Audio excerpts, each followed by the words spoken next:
Whenever I have the opportunity to speak about the NPOs in the Cayman Islands, especially internationally, I can brag about the diverse sector that we have, because we have a cross-section. We have placed them into 9 categories. We have charities, we have community organizations, we have professional associations, we have philanthropic organizations, we have educational organizations, we have religious organizations, we have community organizations, and then we have some government-run organizations as well. So there's a diverse cross-section, all providing different types of service, but the common denominator is obviously the community, the Cayman Islands.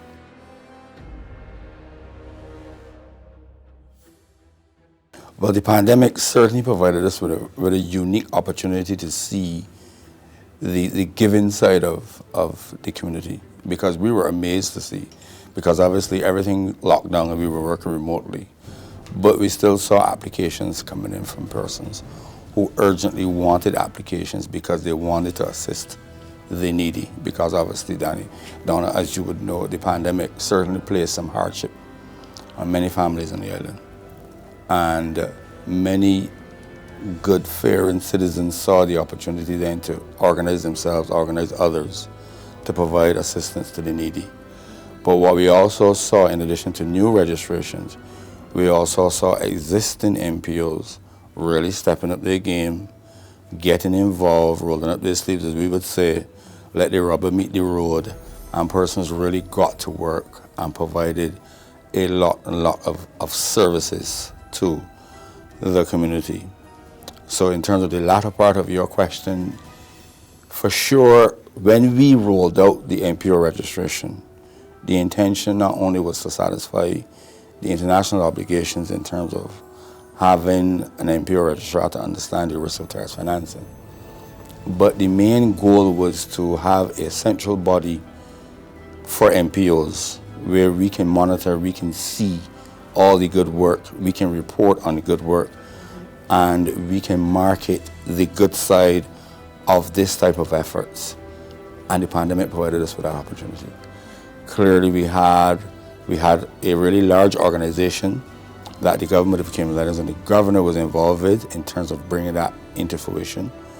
But then we had the smaller, what we call them mom and pop NPOs, persons of communities recognizing that, hey, my neighbor needs assistance, but what do? I need some formality to it.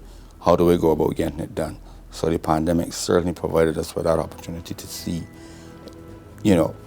how given of a community we are and how we are truly our neighbor's keeper.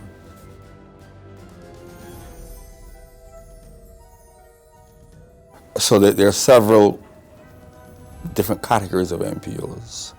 There are the really well professionally run NPOs with professionals on board, but then there are what we call the normal run NPOs, consisting of normal people who don't have that corporate governance experience. So we continually strive to educate these particular sectors of the NPO community. We continue to provide them with information. We continue to provide them with training. We continue to what we call build the capacity.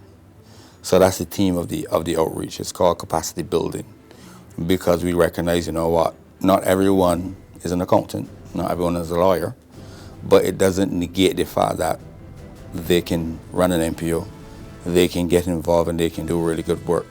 They just need the support from the registrar. So that's one of the fundamental reasons why we have to do the outreach sessions. That's one.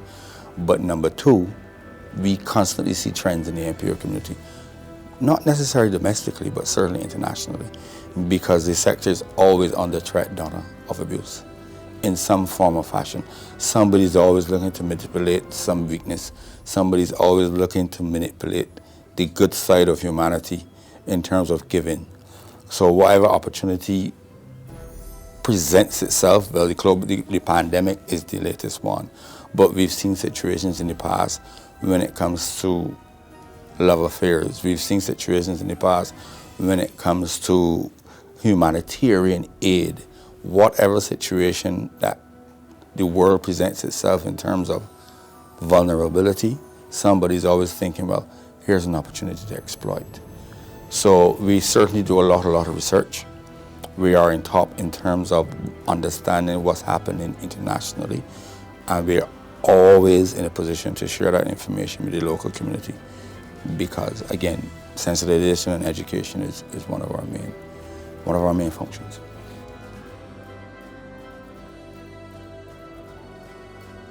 Well, certainly. We've seen in the past persons have been incarcerated in prison for stealing money from local NPOs. Again, because of the trusted nature of the Cayman community. We bring people on board or people volunteer their services, and automatically we believe because somebody has decided to give up their time that we can just let the guard down and give them the whole basket. So again, this is something that we have to constantly educate the community. We can't be too trusting. We have to have our internal controls. We have to have our corporate governance right, because structure, corporate governance, internal controls, accountability keeps people honest. So that transparency, again, so we've seen it certainly locally. That's the reason why we have to continue to educate and sensitize.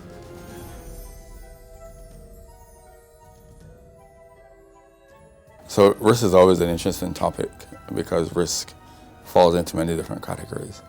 Risk for terrorist financing is extremely low. Risk for money laundering, we've not seen any significant situations where NPOs have been used for the purpose of money laundering. So again, that risk is low. Risk of what we would call in Barbados of thieving, well, that risk is certainly high because we've seen those situations in the past where persons have stolen. So from a risk perspective, then there's that variance of the different categories of risk. What was the next question? No, how they've been doing in meeting their legal obligations. Right, so in terms of legal obligations, now NPOs have two main legal obligations. One, they're required to file their annual returns. And two, they're required to inform us of whenever there's a change of their controllers and senior officers. So both of these are statutory obligations under the NPO law. In terms of the annual returns, we've seen a downward trend in persons. It's a concern. There are many NPOs out there in the community that have not filed an annual return. That the annual return is outstanding.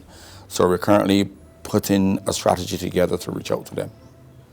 In terms of the changes of controllers and senior officers, the legislation specifically says 30 days after changes, but more often than not, we get changes, notifications 6 months after. But the registrar is not a robust registrar. We understand that in terms of compliance and obligations with legislation, it is still new to a lot of NPOs. So we always seize the opportunity when we see these situations to sensitize as opposed to sanctions.